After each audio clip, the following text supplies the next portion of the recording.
오늘 1부 예배 하나님의 말씀은 열왕기상 18장 30절에서 40절까지 말씀입니다. 열왕기상 18장 30절에서 40절까지의 말씀, 저와 한 절씩 교독하도록 하겠습니다. 열왕기상 18장 30절에서 40절까지의 말씀. 엘리야가 모든 백성을 향하여 이르되 내게로 가까이 오라. 백성이 다 그에게 가까이 가매 그가 무너진 여호와의 제단을 수축하되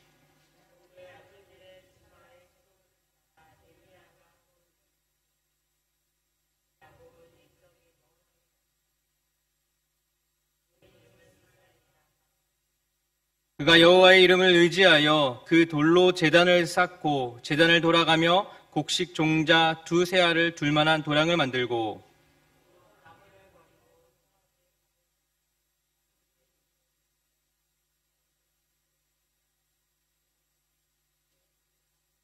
또 이르되 다시 그리하라 하여 다시 그리하니 또 이르되 세 번째로 그리하라 하여 세 번째로 그리하니 저녁 소재 드릴 때에 이르러 선지자 엘리야가 나아가서 말하되 아브라함과 이삭과 이스라엘의 하나님 여호와여 주께서 이스라엘 중에서 하나님이신 것과 내가 주의 종인 것과 내가 주의 말씀대로 이 모든 일을 행하는 것을 오늘 알게 하옵소서.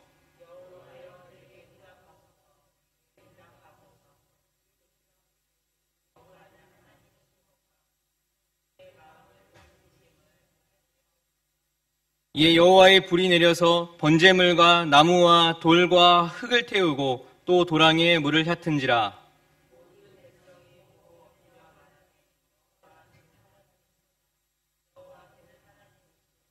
같이 읽겠습니다. 엘리야가 그들에게 이르되 바알의 선지자를 잡되 그들 중 하나도 도망하지 못하게 하라 하매 곧 잡은지라. 엘리야가 그들을 기손 시내로 내려다가 거기서 죽이니라. 아멘. 무너진 기초를 다시 쌓을 때라는 제목으로 말씀을 같이 나누려고 합니다. 지진이 굉장히 많은 일본에서는 다른 나라에 비해서 이 건축물이 굉장히 튼튼하게 잘 지어졌습니다. 지진은 자주 일어나지만 워낙 기초를 튼튼히 하기 때문에 잘 무너지지 않고 잘 버틸 수 있는 것이 어떤 일본 건축물의 특징이라고 할 수 있습니다. 예를 들어서 여러분 잘 아시는 호텔, 임페리얼 호텔이라고 하는 그 호텔이 있죠. 왕족이나 어떤 주요 인사, 이렇게 비즈니스의 리더들이 이렇게 자주 와서 좀 머무는 그런 호텔입니다. 최고의 호텔이라고 얘기합니다. 이 호텔을 건축하기 위해서 그 공사를 맡았던 사람은 그 미국의 건축가 프랭크 로이드 라이트라는 그런 사람인데요. 이 사람이 이 지진이 아주 자주 일어나는 이 동경 그리고 이 일본에 짓는다고 하니까 많은 사람들이 이렇게 비웃었다고 합니다. 강진에 버틸 건물이 어디 있겠냐? 쓸데없는 일에, 불가능한 일에 괜히 열정을, 또 시간을, 돈을 낭비하지 마라, 이런 이야기를 자주 했다고 합니다. 많은 사람들이 이 사람이 이제 건물을 짓는다고 하니까 부정적인 얘기를 굉장히 많이 했지만, 주위의 그런 차가운 어떤 시선 속에서도 주도면밀한 그런 건축 계획을 세우고요. 이 지식의 충격을 아주 최소화할 수 있는 어떤 특수 공법을 사용해서 건물을 지었고, 공사 기간이 총 4년이 걸렸는데 무려 2년 동안을 기초 공사를 하는데 시간과 돈과 모든 것을 사용을 했다고 합니다. 물론 돈도 다른 어떤 건물 짓는 데 비해서 2배 이상 그렇게 들였다고 해요. 이것을 본 많은 사람들이 진짜 쓸데없다, 시간과 돈만 낭비한다 라는 이야기를 굉장히 많이 했다고 합니다. 근데 어느 날 1924년 동경에 아주 굉장히 큰 지진이 일어났습니다. 그 지진 때문에 엄청나게 많은 사람들이 죽고 다치고 또 수많은 건물들이 완전히 다 무너져 내렸습니다. 그때 다른 건물들이 다 무너지고 불나고 있을 때 당당하게 버티고 서 있던 이 건물은 바로 오직 임페리얼 호텔, 동경에 있는 그 호텔 하나뿐이었다고 해요. 왜 그 호텔이 무너지지 않았을까요? 그 건물이 무너지지 않은 이유는 단순합니다. 기초공사가 워낙 잘 되어 있었기 때문이에요. 이 기초의 토대는 이 땅속 깊은 곳에 있기 때문에 사실 눈에 보이지 않습니다. 눈에 보이진 않지만 눈에 보이는 모든 것들을 지탱하고 있는 것이죠. 기초를 닦는다는 것은 눈앞에 당장 효과가 보이거나 나타나는 일이 아니기 때문에 지루하기도 하고 또 돈도 시간도 많이 듭니다. 잘 티가 나지 않습니다. 그리고 더 힘들게 하는 것은 그 기간 동안에 많은 사람들이 손가락질을 한다는 거예요. 왜 그렇게 쓸데없는 짓을 하냐? 왜 쓸데없는 그렇게 돈을 낭비하냐? 라는 이야기를 한다는 것입니다. 그러나 이런저런 이유로 혹시나 기초를 튼튼히 하지 않는다면, 잘 하지 않는다면 훗날의 어떤 작은 흔들림에도 와르르 무너질 수 있다는 것이죠. 인생도 마찬가지인 것 같습니다. 인생의 기초가 튼튼하다면 어떤 어려움이 있다 할 때 와르르 인생 자체가 무너지는 것은 별로 없을 것 같아요. 물론 지금처럼 코로나 같은 지금처럼 어려움이 닥치기도 합니다. 누구나 다 흔들리게 되죠. 누구나 다 우왕좌왕하게 됩니다. 누구나 다 한 번도 겪어보지 못했던 그런 어려움에 다들 혼란스러워합니다. 하지만 기초가 튼튼하다면, 기초가 아주 잘 되어져 있다면 그런 어려움과 흔들림 가운데에서도 오히려 빛을 낼 수 있다는 것입니다. 그러므로 기초를 얼마큼 튼튼히 하냐에 따라서 우리 인생이 어떻게 달라지는가, 어떤 삶을 사는가, 굉장히 그 기초에 모든 것이 달려있다고 할 수 있습니다. 요즘 코로나로 인해서 많은 것들이 무너져 내렸습니다. 다들 헤매고 있어요.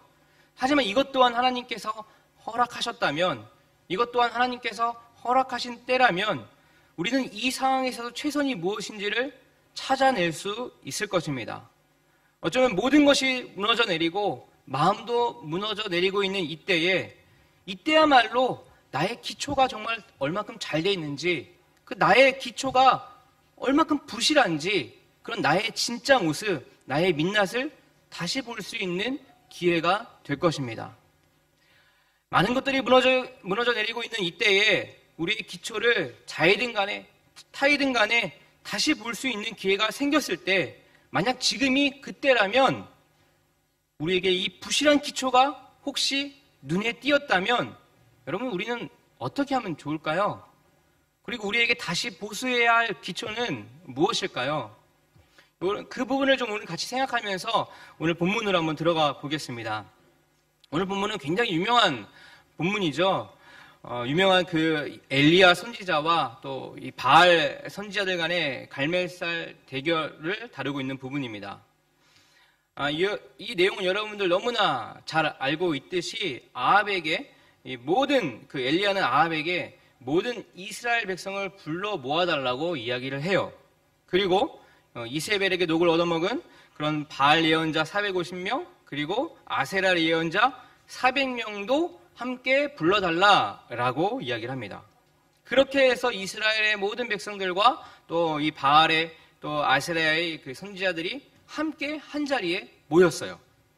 그리고 엘리야는 모인 이스라엘 백성에게 이렇게 이야기를 합니다. 18장 21절 말씀인데요. 세 번역으로 같이 한번 읽어보겠습니다. 시작. 그러나 엘리야가 그 모든 백성 앞에 나서서 이렇게 말하였다. 여러분은 언제까지 양쪽에 다리를 걸치고 머뭇거리고 있을 것입니까?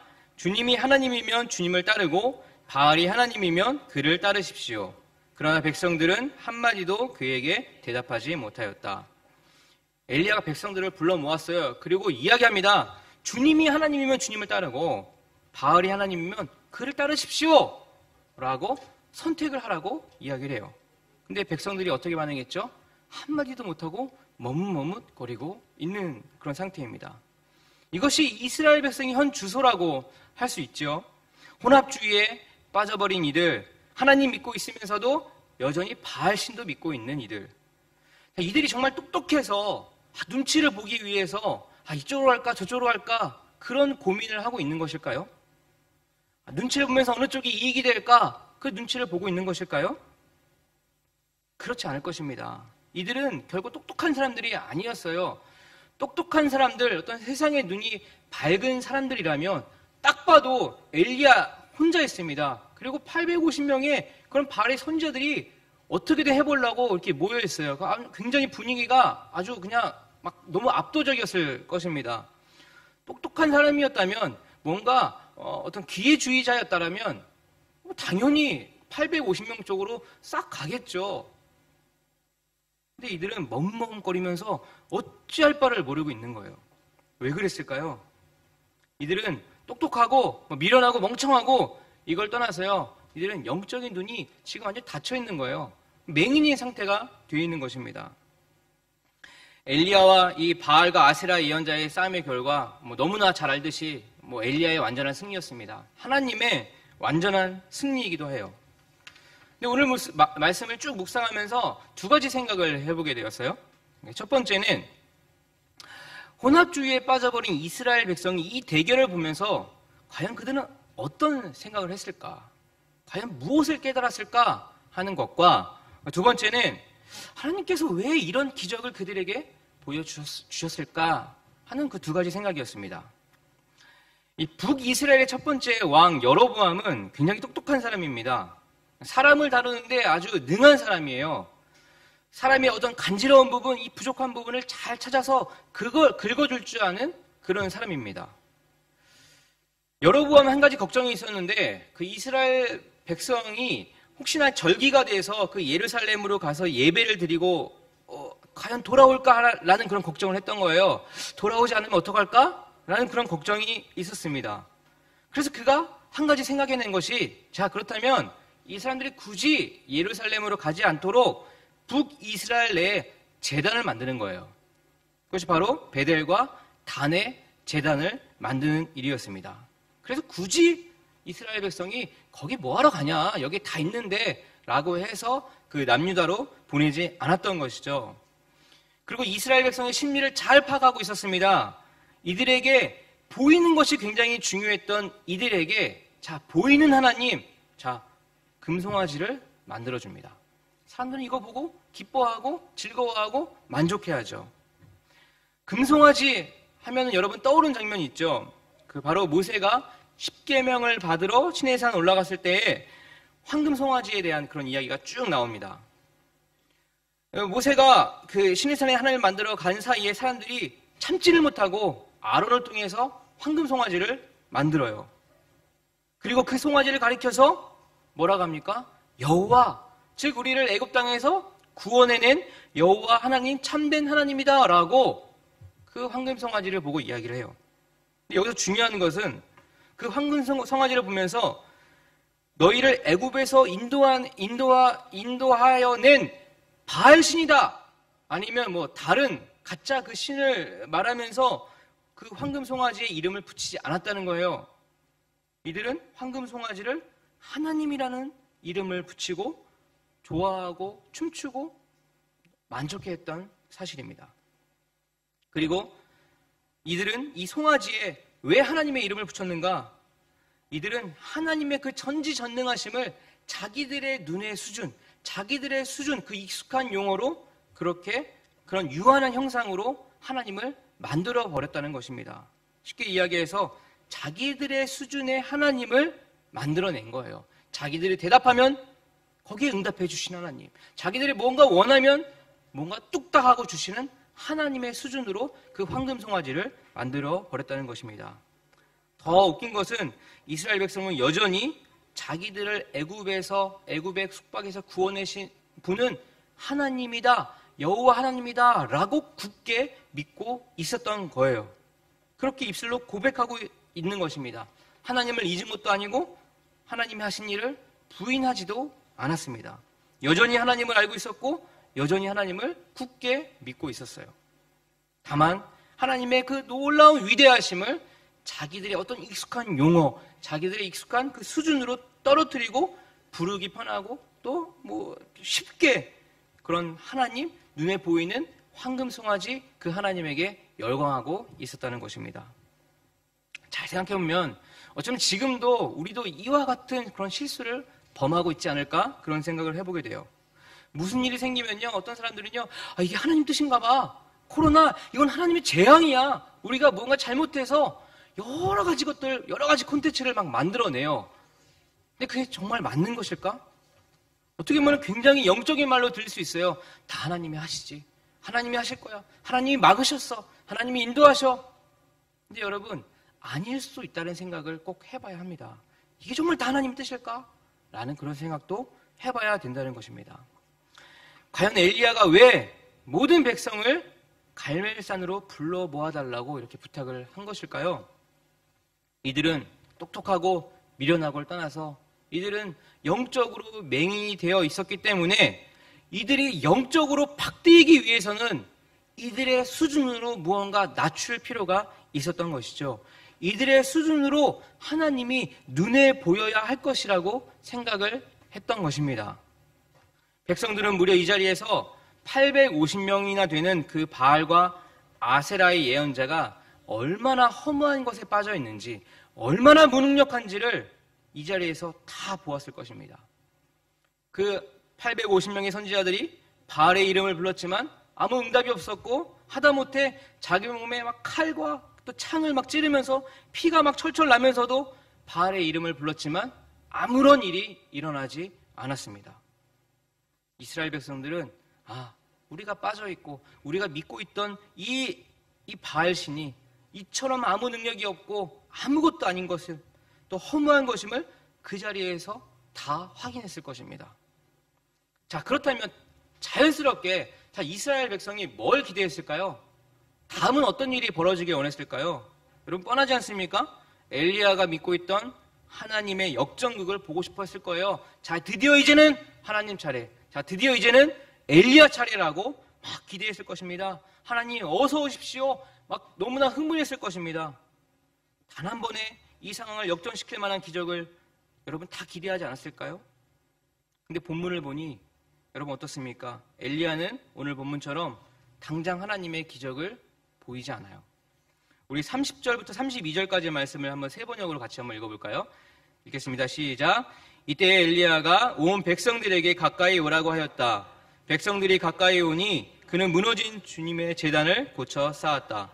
그리고 엘리야는 일찍이 주님께서 이스라엘이라고 이름을 고쳐주신 야곱의 아들들의 지파 수대로 12개의 돌을 모았다. 이 돌을 가지고 엘리야는 주님께 예배할 제단을 다시 쌓고 제단 둘레에는 두세아 정도의 곡식이 들어갈 수 있는 넓이의 도랑을 팠다. 이스라엘 백성이 그 바알신의 그 허무함을 본 다음 기대했던 것은 이 상을 완전히 뒤집을, 이 상을 아주 멋지게 역전시킬 만한 하나님의 놀라운 기대를, 놀라운 그 능력을 아마 다들 기대하고 있었을 것입니다. 왜냐하면 그만큼 수준이 그랬다는 거예요. 그러나 엘리야는 바로 하나님의 기적을 보이지 않습니다. 먼저 그가 한 것은 무엇입니까? 무너진 그 제단을 다시 쌓는 일이었어요. 믿음의 기초가 무너진 이스라엘 백성들이 필요했던 것은 진짜 화려한 기적보다, 어떤 완벽하게 보이는 어떤 역전보다 무너진 제단, 다시 기초를 쌓는 일이었어요. 여러분, 화려한 꽃은 좋은 향기도 내고 너무너무 보기 아름답습니다. 그렇지만 그 아름다운 꽃을 피우기 위해서는 기초가 되는 뿌리가 건강해야 돼요. 우리 칸다가와에 나가면 매년마다 아름다운 벚꽃이 핍니다. 근데 그 벚꽃 밑에 있는 뿌리, 눈에 보이지 않지만 그 뿌리가 건강하기 때문에 매년 잊지 않고 그 꽃을 피워내는 것 아니겠습니까? 이스라엘 백성에게 제일 중요한 것은 아름다운 꽃이 아니라, 아름다운 향기를 내는 그런 꽃이 아니라 바로 기초를 다시 쌓는 일이었어요. 31절 말씀을 다시 한번 보세요. 31절 말씀에 그리고 엘리야는 일찍이 주님께서 이스라엘이라고 이름을 고쳐주신 야곱의 아들들의 지파수대로 12개의 돌을 모았다. 여기서 갑자기 야곱의 이름이 그냥 뜬금없이 나옵니다. 왜 야곱의 이름이 나왔을까? 이건 의미가 있어요. 야곱은 그 야복강가에서 하나님을 만난 후 형 에서에게 죽임을 당할 뻔한 그 위기를 모면하게 됩니다. 거기서 구출을 받죠. 근데 그 위기를 모면한 야곱은 하나님께 나아가야 하는데 그가 그만 실수를 저지르고 말아요. 그는 이방인들이 머무는 그 성읍 숫곳이라는 곳에 머물게 됩니다. 결국 그곳에서요, 그의 아주 외동딸 다나가 세겜에게 강간을 당하게 되고, 또 그의 형제들은 그 동생을 위해서 복수를 하게 되고, 또 그 복수 때문에 그 야곱의 가족들이 모두 위험에 처하게 돼요. 이런 엄청난 위기 가운데 하나님의 유일한 탈출구를 발견을 하게 되는데, 바로 그것은 자신이 과거에 여호와를 만나 단을 쌓았던 베델로 돌아가는 것이었습니다. 그리고 다시 그 단을 재건하는 거였어요. 이것이 절체절명의 위기 속에서 야곱의 가족을 구해야 되는데 유일한 하나님의 방법이었던 것이죠. 즉 기초를 다시 다지는 것이었습니다. 엘리야는 바로 그것을 이스라엘 백성에게 보여주고 싶었던 거예요. 눈에 보이는 것에 열광하면서 하나님을 그 송아지, 황금 송아지의 수준으로 끌어내린 그 이스라엘 백성에게 진짜 중요한 게 무엇인지 다시 보여주고 싶었던 것입니다. 이것은 지금을 살고 있는 우리들에게도 마찬가지인 것 같아요. 여러분 교회에 있어서나 가정에 있어서나 여러분 뭐 또 각 개인에게도 마찬가지입니다. 여러분 무언가 다시 시작해보고 싶지 않습니까? 이 어려운 가운데 다시 한번 마음을 붙들고 다시 한번 회복하고 싶고 다시 한번 새로 출발하고 싶은 마음은 아마 저와 여러분들에게 동일한 마음일 거예요. 그래서 철저히 나름대로 이제 6월도 시작됐으니까 또 계획을 세웁니다. 저도 또 다이어리에 새로운 계획을 세우고 지금까지 못했던 것들을 다시 한번 생각하고 다시 한번 계획을 세워봅니다. 근데 그런 모든 준비와 과정 가운데 그런 생각 가운데 진짜 중요한 것이 있어요. 그것은 단 한 번에 바알과 아세라 선지자를 완전히 누르고 어떤 두렵게 할 만한 기적을 보이고 화려한 것을 보여주는 눈을 휘둥그레하게 하는 그런 기적이 아니라 그에 앞서 먼저 해야 할 것은 우리들의 잃어버린 신앙, 우리들이 정말 기초가 무너졌던 그것을 다시 세워보는 것입니다.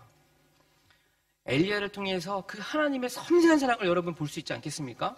그냥 뭐 하나님이면 당연히 그것들 한 번에 다 쓸어 버릴 수도 있죠. 원하는 대로 무언가 큰 기적을 보일 수 있는 하나님입니다. 그러나 바로 그 기적을 보였다라면 여러분 이스라엘 백성이 어떻게 그것을 받아들였을까요? 아마도 큰 감동이 없었을 거예요. 당신은 막 박수치고 좋다, 너무너무 좋다라고 이야기했을지 모르겠지만 아마도 그들에게 진정한 회개와 회복이 없었을 것입니다.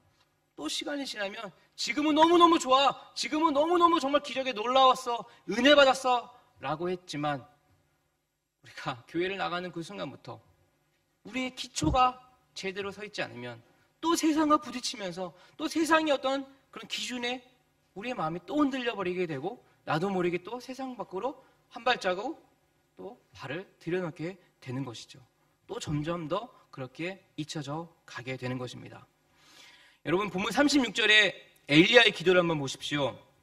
36절을 제단을 쌓고 예배드릴 준비를 마치고 하나님께 엘리야가 기도를 하는데 이렇게 기도를 합니다. 36절 같이 한번 읽어볼까요? 시작. 제사를 드릴 때가 되니 엘리야 예언자가 앞으로 나서서 이렇게 기도하였다. 아브라함과 이삭과 이스라엘을 돌보신 주 하나님, 주님께서 이스라엘 하나님이시고 나는 주님의 종이며 내가 오직 주님의 말씀대로만 이 모든 일을 하고 있다는 것을 오늘 저들이 알게 하여 주십시오. 엘리야가 하나님께 기도드린 내용이에요. 구체적으로 세 가지를 기도하는데 첫 번째가 여호와가 이스라엘의 하나님이라고 그렇게 고백을 합니다. 여호와가 이스라엘의 하나님입니다. 두 번째는 엘리야 자기 자신이 하나님의 종이다라는 고백이에요. 엘리야 자신이 기적을 행하는 어떤 영웅이 아니라 나는 시종일관 하나님을 섬기는 하나님의 말씀에 움직이는 그런 종으로 인정받기를 원하는 기도였어요. 세 번째 기도는 엘리야 자신이 하나님의 말씀대로만 모든 것을 행했다라는 기도 제목이었습니다. 37절도 보세요. 37절에 주님 응답하여 주십시오. 응답하여 주십시오. 이 백성으로 하여금 주님이 주 하나님이시며 그들의 마음을 돌이키게 하시는 주님이심을 알게 하여 주십시오. 이 엘리야의 세 가지로 구성된 이 간절한 기도는 30절 마지막 부분에 주님 응답하여 주세요. 주님 응답하여 주세요. 주님이 하나님이시고 또 그들의 마음을 돌이키게 하시는 분이 바로 하나님임을 이스라엘 백성이 알게 해주세요 라는 그런 기도 제목이었어요. 여러분 이 기도는 당장 눈에 보이는 어떤 화려한 기적, 당장 눈에 보이는 어떤 역전 이런 것을 말해주는 기도가 아니었습니다. 그것보다 다시 믿음의 기초를 세우는, 다시 그들의 무너졌던 기본을 다시 세우는 그런 기도였던 거예요. 바로 이것이 엘리야의 기도였습니다. 엘리야의 기도는 아주 간단하고 명료했어요. 바알신에게 자기의 몸을 막 다 이렇게 찢어가면서 피를 흘리던 그런 화려한 기도가 아니었어요. 할렐루야 하면서 박수치면서 방방 뛰면서 방언으로 샬라샬라 하면서 큰 소리를 치면서 하는 기도가 아니었어요. 하나님께 정확하게 하나님을 인정하고 자신을 인정하고 또 하나님을 따르겠다는 간절한 몇 마디의 그런 기도에 하나님께서는 즉각적으로 응답을 해주십니다. 야고보서 5장 17절에 이렇게 말씀합니다. 엘리야는 우리와 성정이 같은 사람이로되 그가 비 오지 않기를 간절히 기도한 즉 3년 6개월 동안 비가 오지 아니하고. 야고보서에서는 엘리야가 우리랑 똑같은 사람이라고 그렇게 이야기를 해요. 성정이 똑같은 엘리야가 어떻게 기도했길래 하나님께서 응답해 주신 것일까요? 위에서도 언급했듯이 엘리야의 기도의 중심은 바로 하나님 중심이었습니다. 자신이 드러나지 않는 기도였어요. 무언가 화려한 것을 보여주십시오 하는 그런 기도가 아니라 자신은 그저 하나님의 철저한 종임을 인정하는 그런 기도였습니다. 여러분, 이러한 기도가 응답이 있는 기도가 아니겠습니까? 여러분, 어떤 응답이 있었습니까? 39절 말씀 같이 읽겠습니다. 39절 말씀 시작. 온 백성이 이것을 보고 땅에 엎드려서 말하였다. 그가 주 하나님이시다. 그가 주 하나님이시다. 여러분, 온 백성, 이스라엘 백성은 엘리야의 기도를 통한 그 하나님의 기적을 보자 그들이 고백했던 것은 그가 진짜 하나님이시다. 그가 바로 우리 주 하나님이시다라는 고백을 하게 되었던 것입니다. 그들의 신앙의 고백이 나온 거예요. 잘했습니다. 정말 훌륭합니다. 이런 기적을 보여줘서 감사합니다. 이런 기도의 반응이 아니라 하나님이 하셨군요. 하나님이시군요. 하나님이 정말 우리의 주님 되시는군요. 라는 그런 고백이었던 거예요. 무너진 재단을 다시 쌓고 무너진 기초를 다시 쌓는 것. 우리의 신앙의 기초가 다시 세워졌을 때 비로소 우리에게도 이러한 고백이 나올 수 있는 것입니다. 그저 하나님, 저에게 성공의 길을, 그저 하나님, 먹고 살 수 있는 길을 열어주셔서 너무 좋아요, 감사해요, 이게 아니라 하나님, 어떠한 상황이 있다 하더라도 내가 지금 너무너무 힘들고 어렵다 할지라도 하나님 정말 내 마음이 무너져 내린다 할지라도 하나님, 주님은 나의 주인이십니다. 주님은 나의 하나님이십니다. 나의 변함없는 나를 사랑하시고 나를 위해 목숨을 버리신 나의 하나님입니다. 라는 고백을 할 수 있게 된다는 것입니다. 각자에게 있어서 신앙의 기초는 조금씩 다를 것 같아요. 처음 주님 만났을 때 여러분 그 감격과 기쁨, 그 넘치는 그 정말 황홀한 그런 기분들 여러분 아마도 기억을 하실 것입니다. 다시 초심으로 돌아가자, 다시 첫사랑을 회복하자라는 말들을 많이 들어보셨을 것 같아요. 근데 여러분 생각해 보세요. 첫사랑으로 돌아가는 게 과연 그게 가능할까요? 첫사랑은 사실 설레이는 것, 막 마음이 두근두근거리는 것, 막 어떤 감정적인 부분이 굉장히 클 것이라 생각이 듭니다. 그러나 물론 첫사랑의 설레임도 필요하지만 이제는 좀 기초가 좀 탄탄해서 좀 더 넉넉한 사랑을 좀 만들어낼 수 있는, 작은 것에 너무 개의치 않는, 작은 것에 자꾸 내 마음이 흔들리지 않는 그런 넉넉한 사랑을 할 때가, 성숙한 사랑을 할 때가 여러분 되지 않았을까요? 그것이 가능하려면 기초가 다시 잘 쌓여져야 됩니다. 무너져 있다면 또 해보는 거죠. 여러분, 제가 얼마 전에 영상을 봤는데 농사를 짓는 어떤 농부였어요. 근데 농사가 말대로 잘 안 됩니다. 생각대로 잘 안 돼요. 어떤 때는 흉년이 들어요. 그래서 친구가 찾아갔는데 묻습니다. 야, 1년 농사 이거 망쳐서 어떡하냐? 전 그 사람이요. 그래, 어떡하냐? 어떻게 사냐? 남는 건 하나도 없이 어떻게 1년을 사냐? 이렇게 말할 줄 알았거든요. 근데 그 농부가 하는 얘기요. 또 하면 되지 뭐. 이번에 잘하면 돼. 이번에 또 잘 지면 내년에 잘 될 거야. 이런 얘기를 하는 거예요. 그냥 너무나 순수하게. 농사는 원래 이런 거야. 그 말을 듣고 저는 은혜 받았어요. 무너진 기초가 우리에게 있다면 여러분 다시 쌓으면 됩니다. 다시 세우면 돼요. 지금 내가 너무나 어려워요. 지금 내가 뭐 갈피를 못 잡고 있어요. 여러분 다시 시작하면 됩니다. 그게 바로 이 순간이 되면 되는 것입니다. 하나님께서는 그 마음을 귀하게 여겨주시고 우리가 능력이 없어서 또 무너졌는데 하나님은 그 마음을 받으시고 세우게 해주실 것입니다. 여러분 1부 예배에 오신 분들은 아마 오늘 첫 시간을 하나님께 드리는 것 같아요. 물론 3부 예배, 5부 예배도 여러분 다 드리시겠지만 첫 시간을 주님 앞에 드린다는 것은 의미가 있습니다. 첫 월급을 주님 앞에 드린다는 것은 의미가 있어요. 무엇입니까? 나의 모든 것을 주님께 드리겠다는 의미입니다. 나의 모든 것이 주님께 드리겠다는 의미예요. 여러분 얼마 전부터 새벽기도회가 좀 뜨거워졌어요.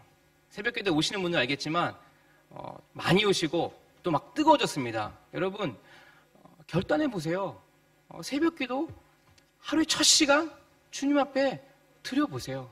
하나님 하루가 달라집니다. 기초가 다시 세워져 나갑니다. 여러분 처음 시간을 기도와 말씀으로 시작해 보십시오. 마지막 시간을 기도와 말씀으로 끝내보십시오.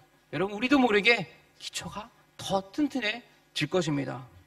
우리의 개인과 가정과 우리 교회가 다시 기초를 세울 때가 바로 이때가 아닐까 생각이 듭니다. 여러분들 같이 기도하고 같이 말씀을 보고 다시 기초를 세워나가는 사랑하는 우리 교회가 되기를 주님의 이름으로 기도합니다. 기도하겠습니다. 하나님 아버지 감사합니다. 무너진 기초를 무너진 재단을 볼 수 있는 기회가 바로 이때가 아닐까 싶습니다. 모든 것들이 무너져 내려가고 내 마음도 무너져 갈 때에 나의 민낯을 보게 되고 나의 진짜를 보게 될 때가 이때가 아닌가 싶습니다. 무너져 있다면 기초가 부실하다면 하나님 지금 이 순간부터 다시 세워나갈 수 있도록 다시 일어날 수 있도록 인도하여 주옵소서. 한 농부의 고백처럼 다시 지으면 되지 다시 농사하면 되지 내년엔 잘 될 거야 농사는 원래 이런 거야 라고 고백했던 것처럼 하나님 우리의 신앙이 다시 무너져 있다면 지금 이 순간부터 다시 세울 수 있도록 주님 그 마음을 허락하여 주시고 그 모든 일은 주님께서 하신다는 믿음을 가지고 주님 앞으로 또 나아갈 수 있도록 인도하여 주시옵소서. 감사드리며 예수님의 이름으로 기도합니다. 아멘.